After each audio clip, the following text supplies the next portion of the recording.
Regresamos las 5 de la tarde con 24 minutos. Es el tiempo del centro del país. Ya le decíamos al inicio de ese espacio, estamos estrenando mes, el primer día del mes de mayo. Concluyó abril y concluye con un registro terrible en cuanto a violencia. Se coloca como el mes, al menos el mes más violento del 2024 y con un promedio prácticamente de 78.3 víctimas todos los días. Ese es el promedio de asesinatos, 78.3 asesinatos en promedio. Apenas el fin de semana se registró el día más violento en todo lo que va del 2024 con 103 asesinatos en un solo día.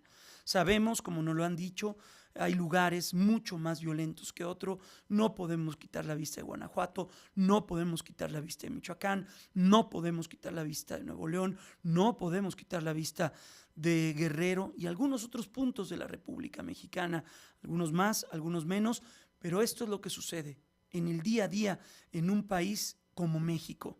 ¿Qué es lo que sucede en ese sentido y qué es o cómo es que se deben observar, analizar estas cifras y de qué manera saber qué camino tomar?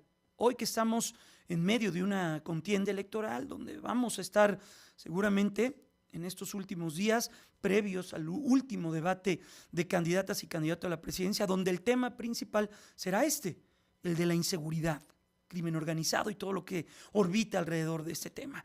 En la línea telefónica, Gerardo Rodríguez, él es especialista en seguridad nacional y profesor del Departamento de Relaciones Internacionales y Ciencia Política de la Universidad de las Américas, Puebla. Qué gusto, profesor, ¿cómo te encuentras? Muy buenas tardes. Muy bien, Jaime, saludos desde Cholula, Puebla. Saludo enorme a este bello lugar, un lugar donde los jóvenes, hay muchas escuelas, hablábamos hace unos días sobre este tema tan particular que ocurre en Puebla, particularmente ahí en Cholula. Y Gerardo, ¿cómo empezar un diálogo con una tragedia que se vive en el día a día en México? 78.3 hombres y mujeres fueron asesinados en promedio durante el mes de abril. Seguimos estando en una epidemia de homicidios en el país, Jaime. Que tengamos más de 2,000 homicidios mensuales en el país es terrible, ¿no?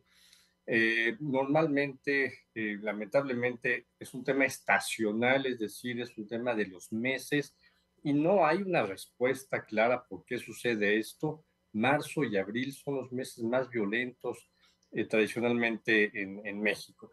Pero yéndonos al análisis de los estados, ahí sí podemos encontrar algunas variables. El caso de Guanajuato es claro, sigue la lucha entre los cárteles Jalisco Nueva Generación y Santa Rosa de Lima, sobre todo, la lucha por el control de algunas plazas, sobre todo Celaya, Salamanca, principalmente.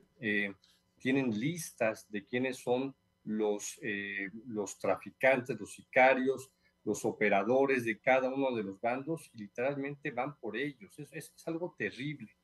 El caso, por ejemplo, también de Michoacán, pues no se resuelve el tema también vinculado con la delincuencia organizada en municipios como Uruapan.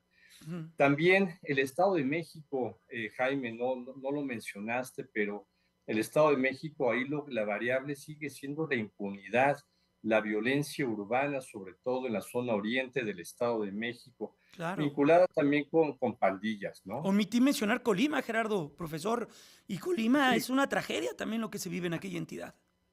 Colima, pobre estado, muy pequeñito, uno de los más pequeños del país, está en lo que yo llamo la franja del Pacífico, que está también en esta zona de conflicto entre el cártel Jalisco y Sinaloa, ¿no? Y tiene un agravante más en términos geopolíticos estratégicos, que es el puerto de Manzanillo, que afortunadamente la Secretaría de Marina ha tomado no solamente la seguridad, sino la administración de este puerto y se ha reducido muchísimo el tema del fentanilo y el tráfico, por ejemplo, de acero que proviene de China. Pero bueno, pero como bien dijiste en tu comentario inicial, son algunos estados, no es una generalidad Ujú. afortunadamente en el país. ¿Qué hacer, profesor? Porque al ver esto desde pues, varias administraciones previas, señalaban que uno de los pasos importantes es fortalecer las policías.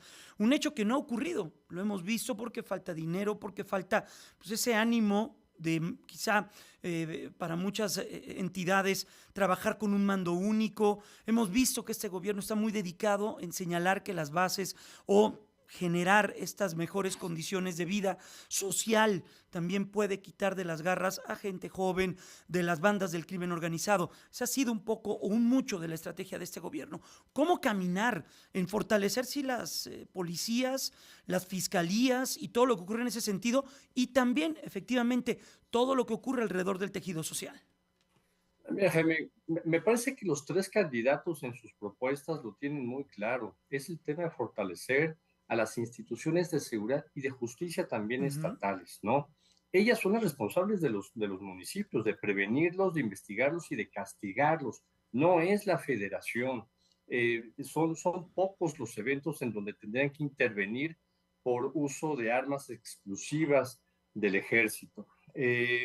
La coordinación es fundamental. Tenemos colapsado el sistema, la cadena de coordinación entre las instituciones de seguridad estatales, las fiscalías y también los jueces a nivel de los estados, los jueces estatales. Eh, Jaime, el tema también pasa por dejar de pensar que solamente fortaleciendo la Guardia Nacional también vamos a resolver este tema. Es importantísimo tener una policía de corte nacional, pero si no tenemos policías fuertes, fiscalías que investiguen con inteligencia y jueces que no se amedrenten frente a las mafias criminales locales, no vamos a poder resolver el problema. Ese sería el talón de Aquiles o el camino a seguir para los siguientes años en un tema que nos lleva ya varias administraciones, al menos sería la tercera en este remolino de violencia, iniciando con Calderón, continuando con Enrique Peña Nieto y ya a unos meses de la conclusión de Andrés Manuel López Obrador. Sí, la pulverización de los grupos criminales en el ámbito local es el gran drama, ¿no? Y Ujú. eso no se resuelve desde la federación, se tiene que resolver desde lo local y hay que hacer responsables a los gobernadores.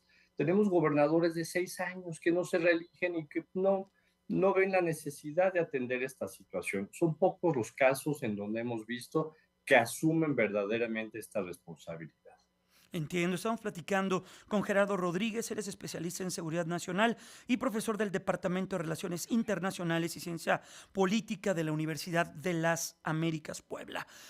2100, vaya, 2000, más de 2349 asesinatos durante el mes de abril, cifra que no se veía desde octubre del 2022.